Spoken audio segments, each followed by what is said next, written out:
Hey everybody, welcome to another edition of the Dynasty Trade Calculator podcast. I'm your host, Izzy Alkafas. Joined with me today is Dave Angeluzzi. Good morning, Izzy. Happy to be here. Really excited about rounds 2 and 3. Should be a lot of good players going off the boards today, a lot of fantasy relevant players, so I think we should really get into it and get people what they want to hear. Yep, in honor of Hurley, who is passed out drunk in a ditch somewhere, this episode is going to be phenomenal. My co-host is going to be phenomenal. Phenomenal. The players in this draft are phenomenal. And the landing spots, of course, are phenomenal, and we're excited. We have phenomenal weather today. And we do have phenomenal weather. So we're going to break down rounds 2 and 3, like Dave said, and we're going to jump right into it. We'll start at the top with the quarterbacks. The sexy guys are gone. Yes. Both literally and figuratively.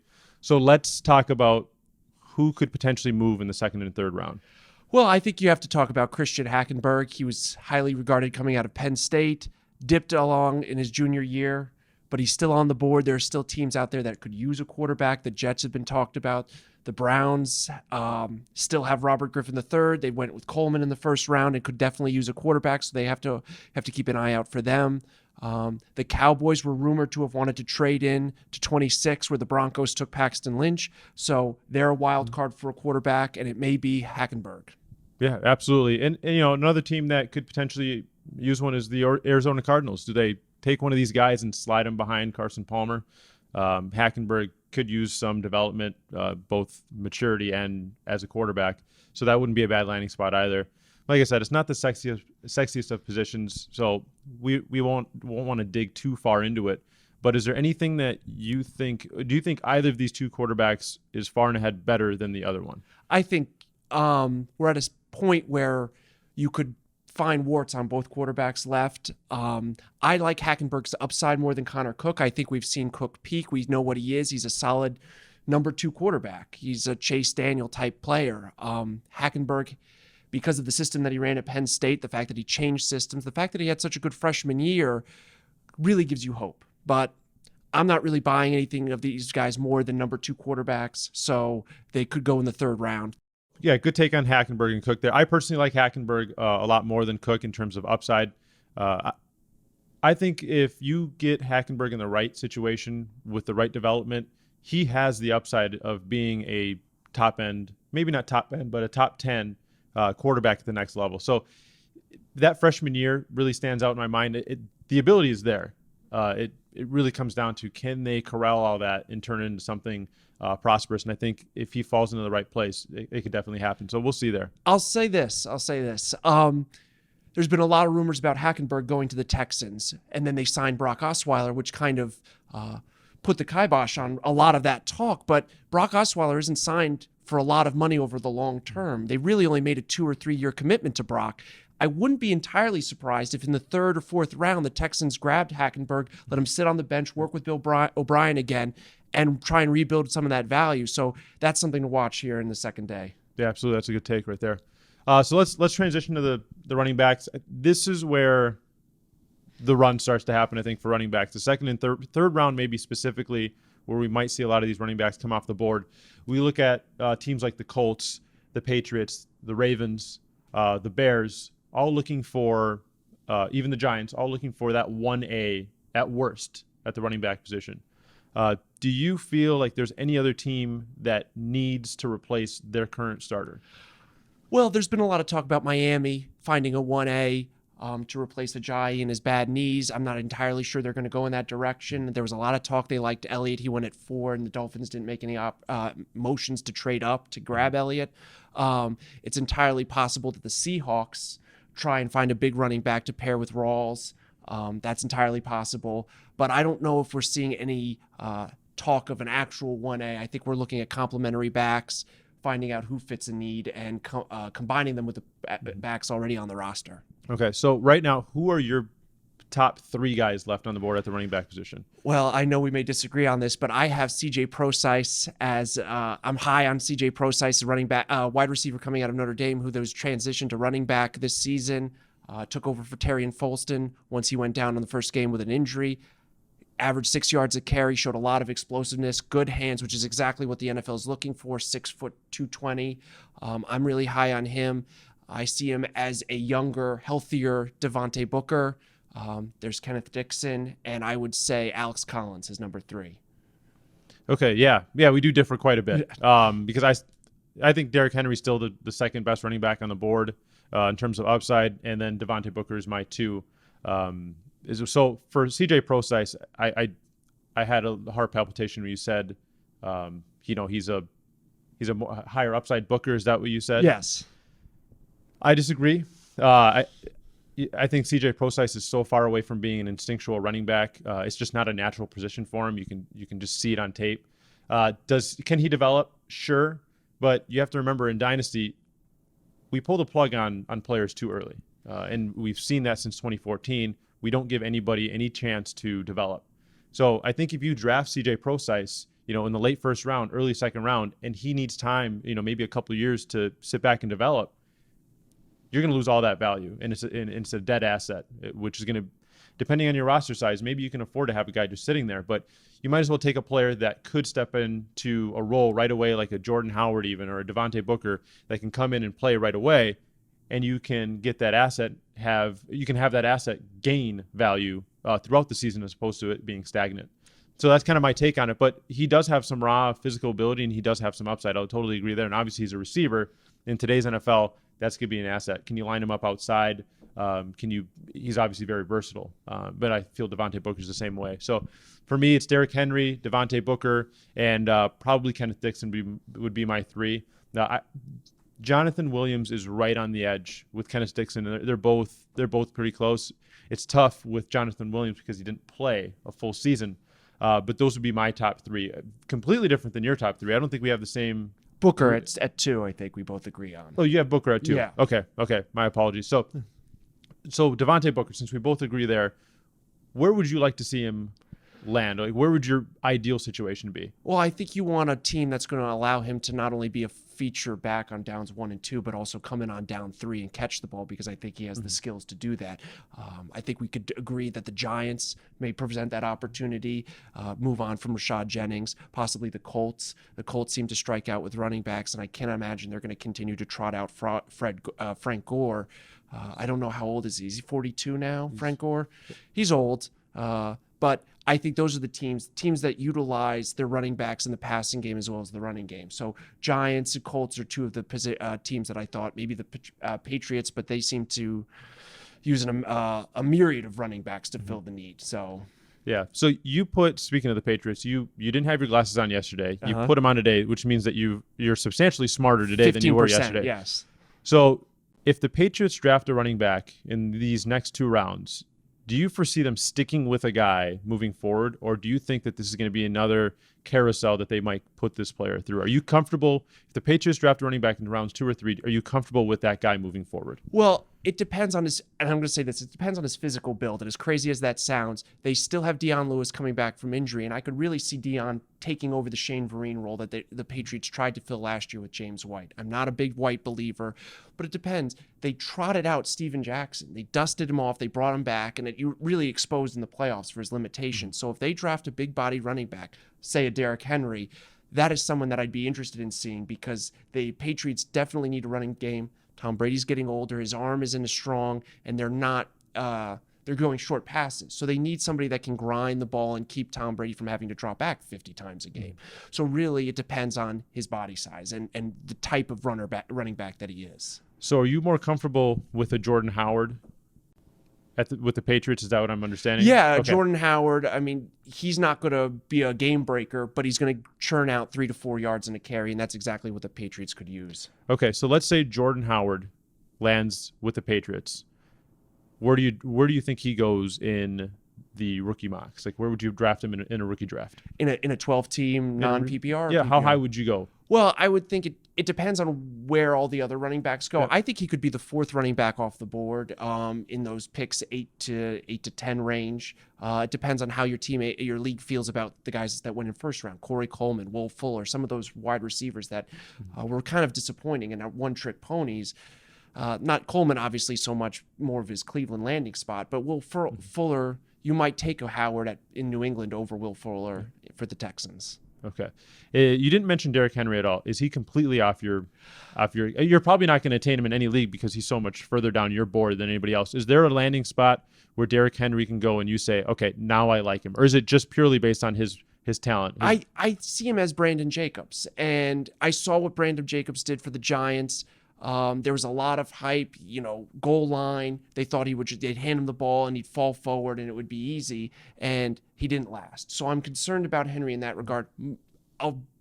Twitter don't kill me. More athletic Brandon Jacobs, I think we could all agree. More potential.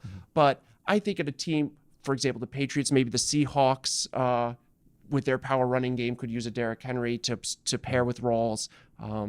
And maybe the Dolphins. Yep. If they don't entirely believe in J.J.'s longevity, they go with Derrick Henry, and that could be exciting. Okay. And last thing on the running backs, if any of you think the same way that Dave does with Brandon Jacobs, a faster Brandon Jacobs, a more athletic Brandon Jacobs, and Brandon Jacobs was actually pretty fast. I think he's actually like 4.45 fast. Yeah. So I don't know. But if you feel like Derrick Henry is better than Brandon Jacobs, go look at Brandon Jacobs' stats and tell me if you would not take that guy, in the middle of the first round in rookie mocks. Yeah. I challenge you to do that, because I think the comp with Brandon Jacobs is a negative one, but he actually had a pretty successful career, relative to other running backs of that size, or running backs in general that are splitting duties with a guy like Tiki Barber. But any other final comments on running backs to transition to wide receivers quick? No, I think we've covered it. I think okay. I did a very good job. So, okay, with the wide receivers, we saw the three go to Washington, Houston, and then the Vikings. Fuller, Doxson, and then Treadwell. Yes. So now we're looking at the board.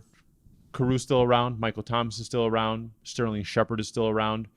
How do you rank 1 through 3 for your next three off the board? Well, I know we disagree on this. I'm not a huge Carew fan. I like Tyler Boyd. I like Sterling Shepard, and I think Michael Thomas out of Ohio State. Twitter has good and bad Michael Thomas. I'm not entirely sold on Southern. I guess what's known as good Michael Thomas from Southern Miss. He didn't go to the combine. That didn't really work out so well for the wide receivers last year if he weren't invited. So I would rank Michael Thomas, Shepard, and then Boyd. Michael Thomas, Shepard, and Boyd. Okay. Yep. The bad Michael Thomas is what Matt Kelly likes to call him. Yeah. Okay, so those are your three. Is Carew?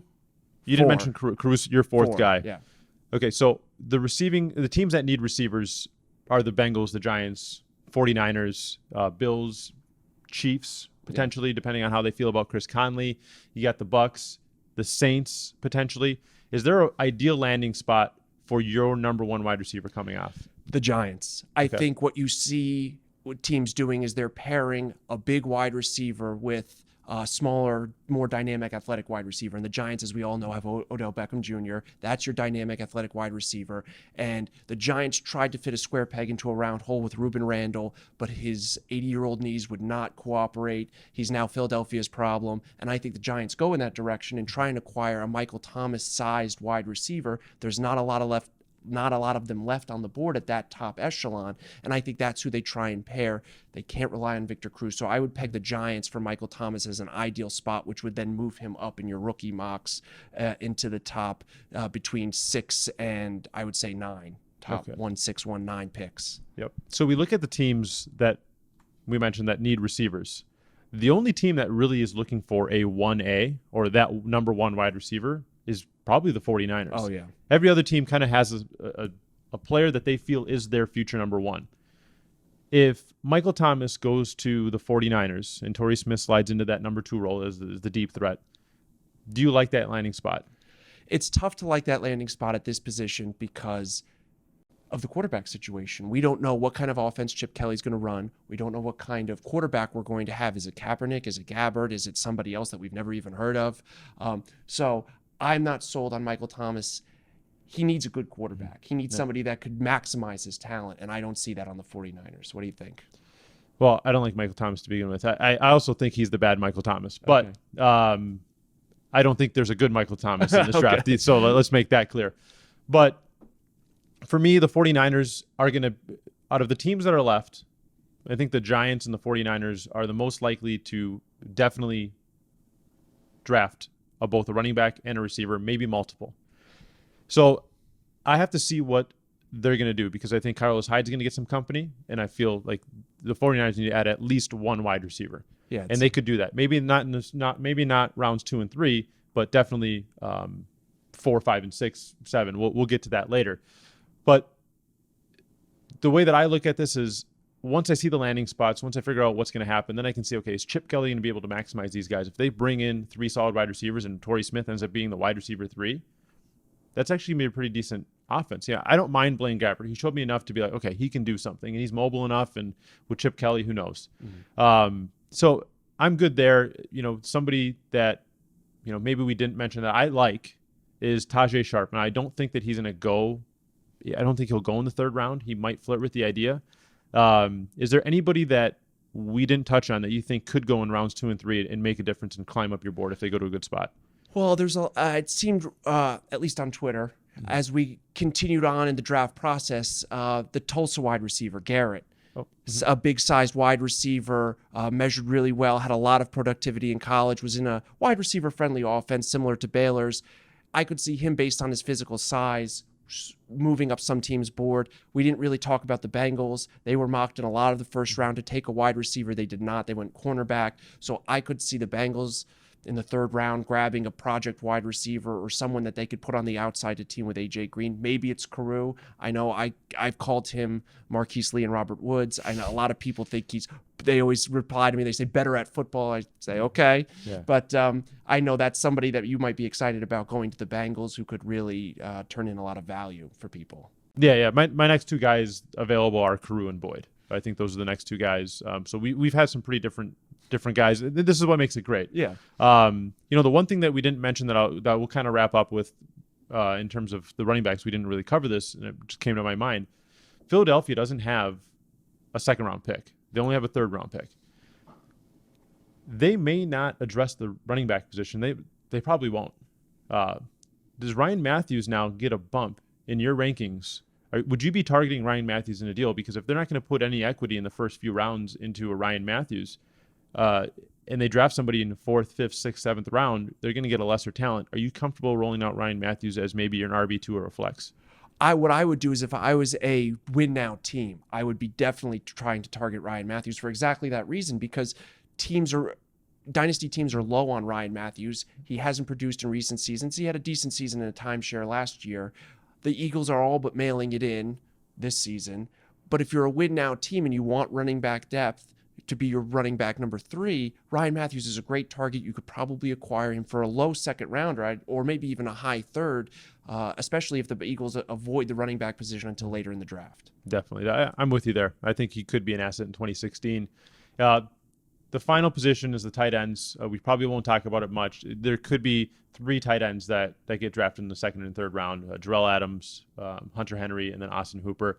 I'm not excited about either 3 of them. I think this is a pretty weak tight end class. I've always said I'm not a very good judge of tight ends. It's just not something that's in my wheelhouse. For whatever reason, I just can't get it down.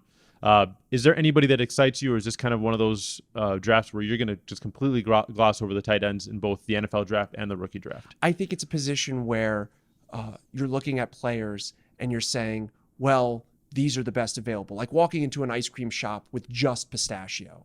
So I think at that position, somebody may take them in the 2nd or 3rd round. I'm not excited about any of them. I mean, I'd eat pistachio ice cream. I wouldn't draft it in a 1st round ice cream mock draft, which will probably be coming up next on Twitter. Right. Yeah. If you actually walk into an ice cream parlor and you select the pistachio ice cream over all the other flavors, you should at least, I mean, if Trump is president, I guarantee he may throw people in jail for that one. So yeah, no, let's keep an eye on that. Pistachio is disgusting.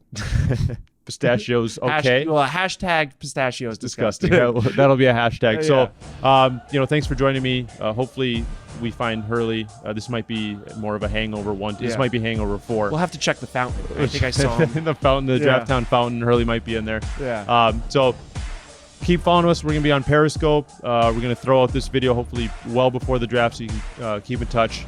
If you do see us at Draft Town, come say hello. All 4 of us will be down there. Jeff Barron, who was an ex-DLF writer, he might be joining us as well today. We saw him, so it might be nice to get him on camera with some takes. He's a Philly guy. Let us know if you have any questions, and we'll hopefully we can address them here in the coming few days, and look for both Periscope and this to drop sometime later today.